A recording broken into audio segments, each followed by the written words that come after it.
this time, man? Yeah. Once we get through this, you could just.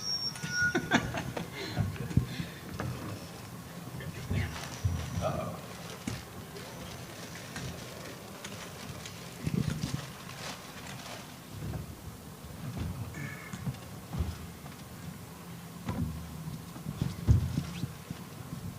Good afternoon, everyone. Welcome to Cleveland Clinic Courts. Today for a very special press availability for our Cavaliers #3 draft pick, Mr. Evan Mobley. On the dais you see head coach J.B. Bickerstaff, our general manager Kobe Altman, and the man of the hour, Mr. Evan Mobley. So we'll start the event with a brief comment from Kobe to start. We'll throw it to Evan, finish up with J.B., and then we will open the floor for questions. Kobe. Thank you. Thank you very much. And thank you guys for coming. This is really a cool experience again, right? To have people back in the building and have a real press conference again.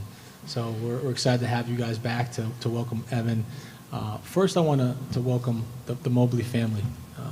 Mr. and Mrs. Mobley, at their core, are educators. They truly care about people, and they're teachers. And so we're really fortunate to have a special family in the Mobleys come to Cleveland and help us grow. Help us grow with how you know how to do, just being genuine and unique and really powerful in what you do every day. So we're thrilled to welcome the Mobley family. Joe Smith, his representation, they do an incredible job with their athletes, and we're really fortunate to have you as well here helping us out and helping Evan grow as well day to day. So thank you for being here. And this is a tremendous day for the Cavaliers organization. We are welcoming in a tremendous talent in Evan Mobley. And, we're super fortunate. We were sitting at the third pick, and I told my guys all the time, I was like, there's no way Evan Mobley gets to us at 3.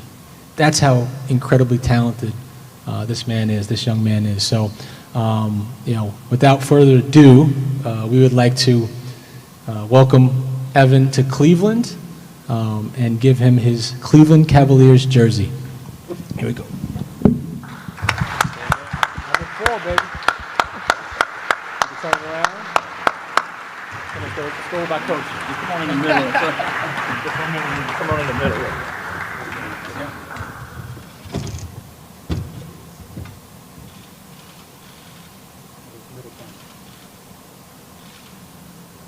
Turn around one more time there.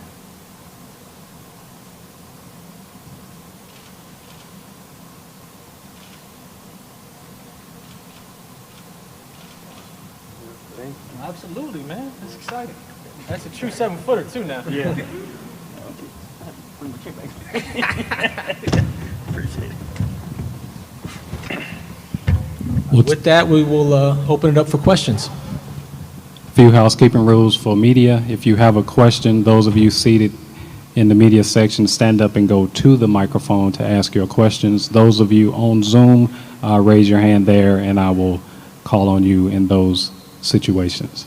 So with that in mind, we'll go to our first question in person here, Chris Theodore. Chris Theodore, Cleveland.com. Hey, Evan, welcome to Cleveland.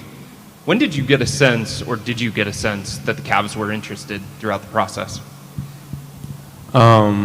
I feel like there was a lot of teams that were all interested in me coming into the draft, and I got a sense that this Cavs team was interested throughout the whole entire draft process. And then for you, a couple of the guys in the class talked about just the brilliance of this class. It's going to go down, they think, as one of the better ones. For you being the third pick and now coming to Cleveland, the highest draft pick that they've had in like 7 years, what do you make of the pressure and the expectations that come with being the third overall pick? I try not to focus on all the pressure. I just want to come here, do the best I can, and just get a lot of wins and hopefully become Rookie of the Year or get a lot of Rookie of the Months throughout this whole entire process. So in no way do you feel that added weight of what comes with being a top 3 pick? There's weight, definitely, but I try not to focus on that too much. Thanks, man. Kelsey. Kelsey Russo, The Athletic. Evan, nice to see you again. What has the last 12 hours been like since being in New York, being in Brooklyn, and hearing your name called, and then obviously getting here today? And what were your thoughts and feelings when you walked into Cleveland Clinic Courts this morning, or today? The past 12 hours been crazy. A lot of media, a lot of crazy moments, my name being called, celebrations, all that. Not a lot of sleep. So it's just been amazing when I came here. And I just loved it here. Has it sunk in yet to you that this is reality yet? Yeah, it's gradually sinking in. And then JB, what for you? Just kind of throughout this process and this draft process, and working obviously with Kobe, what did you like about Evan, and what really excites you about adding him to this roster? Everything. That's an easy one. No, I mean, obviously, the most important thing is when you do your background and you talk to people you trust about Evan and his family. The most important thing is the type of people that they are, right? You can go to bat with people that you know are genuine, people that you know that care about more than themselves. And when you're building a team that has that type of character, you know, the chemistry grows more quickly. Their willingness to do more for one another grows more quickly. And that's how you translate to wins. So we started there. And again, you know, we're finding the world is smaller than we thought, because we have a lot of close connections, you know, all the way through family members and things like that, where, you know, we were able to get a lot of great intel about the people that we're dealing with. And then obviously you throw in the skill set. I mean, you've got a guy who's 7 feet tall, who can handle the ball, who can pass the ball, who can play make, who can defend, you know, who can score. I mean, you know, the list goes on and on of his capabilities. But what it does is it gives you a ton of versatility as a coach. You know, we were having conversations earlier about the teams that win in this league and how they win. And you go back and typically are winning and successful teams like Evan with Jared and Isaac in our group. You know, they give you an opportunity to win the paint. And obviously that translates into success. So again, the fun part for us as coaches is watching growth, and, you know, helping young men become and reach their potential. And, you know, again, we've been given a with huge upside. Thank you. John. John Rutter from News 5. Kobe, a quick question for you and then one for Evan. You said that you didn't think that he was going to be available for you at 3. When that moment sinks in that he's going to be there, was there a point in your process where you thought, this is my guy, and what made you come to that decision? When we first jumped to 3, we knew immediately how much value the pick had because we got calls from around the league. And throughout the process, you get tons of different opportunities at 3. And as we're sorting through all these different opportunities, all these draft picks, all these different potential trades, I didn't see Evan Mobley in any of those. And so at 3, we were elated to be able to draft a young man of his potential. And I think his impact is going to be immediate. And, you know, we want to move this thing forward. We want to take a step forward next year. You know, we need to supplement with some good vets as well. But, you know, we have some high goals in mind for this young group that's super talented. And to be able to add Evan at 3, we're tremendously fortunate. And then, Evan, a quick question. You heard Kobe say, adding you to the young group. What are you most excited about playing with this young core that they have in place here? This young team is an amazing team. They're very young, as he mentioned, and athletic as well. And I feel like I fit those descriptions as well. So I'm just super excited to get out there and play with them, meet them all, Colin Sexton, Darius Garland, all of them, and I'm just excited to play with them. Have you had a chance to interact with any of those guys? Sorry for one more quick follow-up. I talked to a few of them. Thank you. Spencer. Spencer Davies, basketball. Collins. So a lot of people are asking what's going to be the fit with Jarrett, but with those two guards and your playmaking ability, just watching the film, what are you looking forward to the most with Darius and Colin as a passer? I feel like me and Colin Sexton and Darius Garland are going to have a great chemistry on the floor. Me just making plays for them making plays for me, pick and roll actions, all that. I feel like we're just going to have a great dynamic. And then as far as the rookie adjustment to the pros go, it's always the schedule comes really quickly and the adjustment to just the demand of it, but the physicality as well. So what's a way that you feel you can prepare for that physicality without being on the floor, obviously, right away? And also to JB, how you can accumulate him to that, before the season starts? I feel like just staying in the gym, practicing, working with the weight coach and all that will just help me develop my skill physically as well as mental focus as well.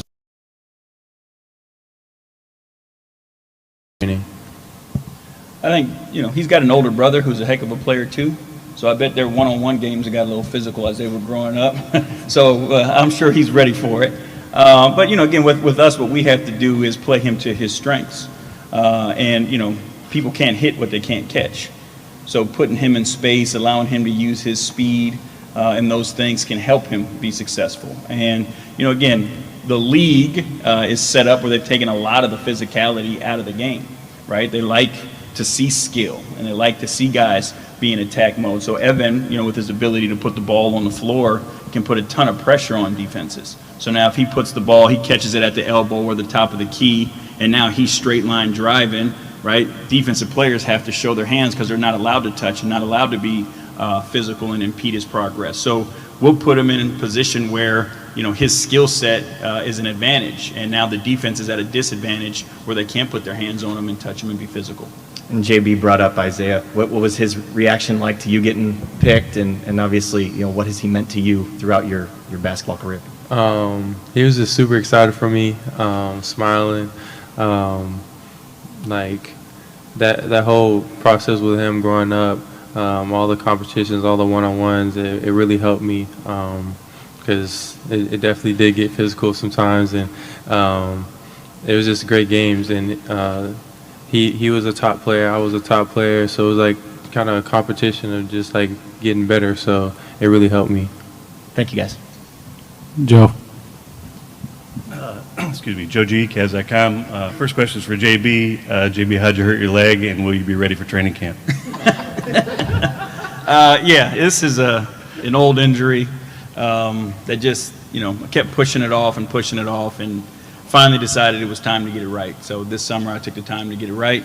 And I've got the crutches, and I got a cool little scooter back there that I don't mind riding around the court and chasing people down with either. So one way or another, I'll be ready to go. Okay, thanks. Evan, welcome to Cleveland. By all accounts, you're a soft-spoken guy, a quiet guy. How would your folks, your friends, your teammates, how would they describe you as a person? I feel like they'll describe me as like a mellow, chill guy. Not a man of too many words, but I definitely am like outgoing and talk a lot when I want to. So I feel like that's like how they would mostly describe me. And you've kind of been on Cleveland's radar, it seems like, mock drafts for weeks now. Has that given you a chance to kind of do some homework on Cleveland and the team and the city, things like that? Yeah, I've done a little homework. I still need to get a little acclimated a little more, but I've done a little bit. Thanks, Evan. Chris. Evan, you mentioned that some of the new teammates reached out to you. What was their message? They were just welcoming me to the city, just congratulating me on the night. There's not like too much of a message behind it, just like bringing me in and welcoming me. And JB, for you, what's going on, by the way? Good to see you in person again. Right. Kobe said last night that Evan was your top guy throughout the process. True or false? That's true. It, It's true. what was it about him specifically that really stood out to you? I mean, it's the combination of size and skill. Oh, my bad. Coach me up, BJ. All right. It's the combination of size and skill. You just don't see that regularly. You know, when you, again, put a guy in a 7, just by watching the passes that he makes, you know, like when he puts the ball on the floor, you know, again, most typical 7-footers, they see the floor and they see the rim. And when I watched him play, when he put the ball on the floor, he saw where the defense was first and how that created open areas for his teammates. And again, that's just rare for a guy his size and at his age to be able to do those things. And then, you know, I'll go back to the old school, like he plays defense, you know, and he takes pride in defending and getting stops and shutting people down. So, you know, you mix that all together and, you know, that's my kind of guy. You know, there's been so much conversation in recent years about the value of what is the value of having somebody like Evan, a switchable defender, somebody who really is essentially matchup proof in this era? I think that size and skill beats small and skilled. If you go back, you know, just recently, obviously with the Lakers team, and then they threw Anthony Davis at the 4, who was skilled, and their size helps, but they got to have that skill. They got to be able to play make. They got to be able to pass. They got to be able to shoot. So if you can accumulate, go and play small ball basketball, you know, he gives us that opportunity because he can switch. A lot of guys, you know, when it comes to the end of the game, we're fortunate enough in Evan and Jarrett that we have 2 big guys that can switch on guards and keep guards in front of them. That gives them an opportunity to skill set. So if you decide that you want to switch and throw small guys on them, we'll just throw the ball up in the air, play jump ball, and let those guys go tip it in. So I think we're fortunate with the guys that we have, and obviously with Evan. You know, I've spoken to you now a couple of times in the last week or so, and everybody does say that you're quiet, you're reserved, but you also speak with an aura of confidence. Where does that stem from? Is that something that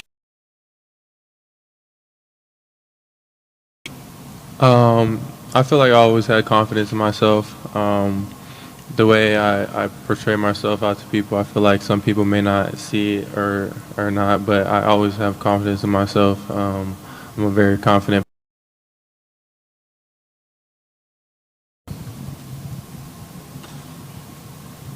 This one's for either JB or Kobe, or both. Last year we talked so much about defense and needing to build that up and everything, and you may continuing and adding Evan. I guess to be defensively, especially this year. I'll just say something real quick, which has been amazing for our culture that you know, JB's done.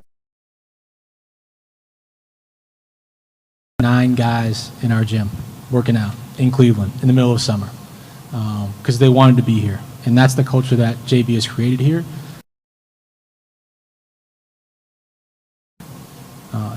All he cares about is being in the gym and getting better, and he's defensive first. He's working, but he won't leave this gym, and that's another one of JB's favorites. So I'll pass it to Jared and Evan. We got a chance. Yeah, again, you know, at the end of the day, and we talk about, you know, these championship teams in the playoffs and points, but you look in the playoffs and all that comes to a screeching halt, right? These games get tighter, each possession becomes more important, and you have to figure out it. You know, so this group that, you know, Kobe and the staff has put together puts us in a position to be extremely successful on that end of the floor. We're excited about some of the things that we can do with these two guys.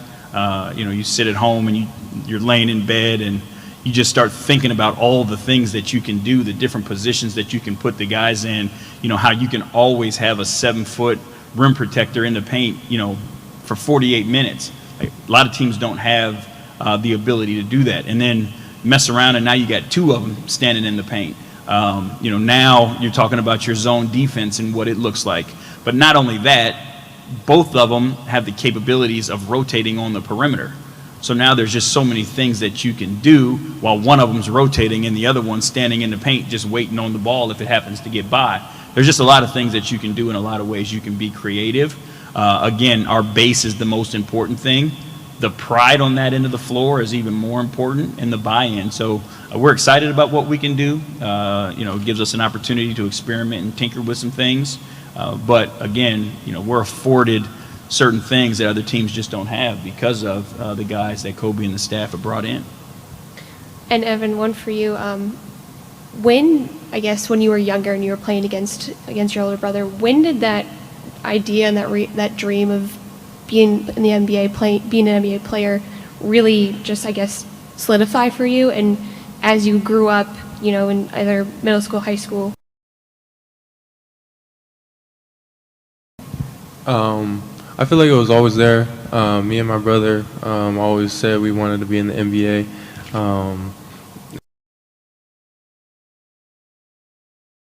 Talk about it all the time, so it was always there. I would probably say really make a real chance to getting to the NBA. That's when it really started solidifying that I have a real. Our next question will come via Zoom.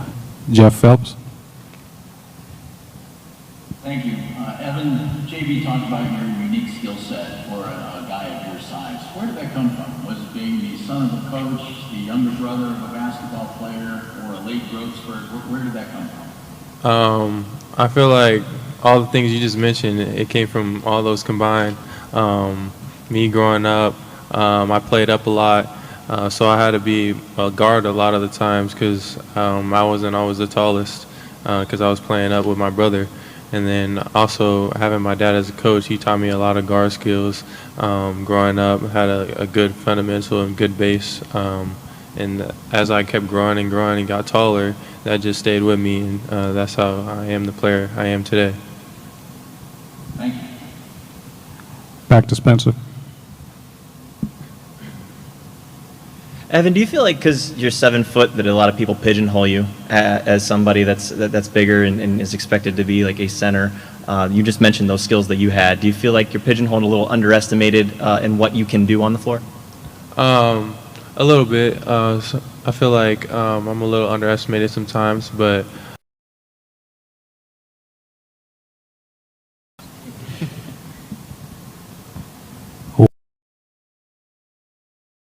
Person media.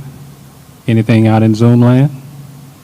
Well, if not, thanks everybody for coming out. And you got one?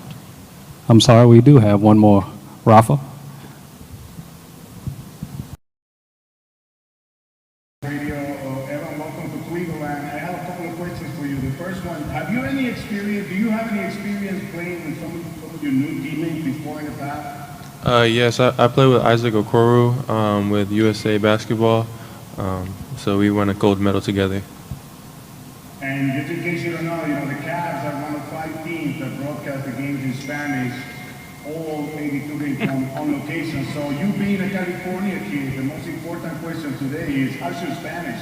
We're always looking for pre-game and post-game guests. My Spanish is okay. I took Spanish in high school, but it's not that good. You practice it a lot this season, okay? Yeah, I will. Welcome. Okay, take 2. Any more questions from inside? Last one to Joe G. All right, last one real quick. I got to ask one more family question as long as you got your folks here. What's the all-time record, you and your brother? Who's on top on that one? I would say me. But Would he say you? Yeah, he would say different. All right. Thanks, Evan. Okay, everybody, thank you. That's going to wrap it up for us today. Thank you all for coming out. Thanks, everyone. Thank you. Thank you very much.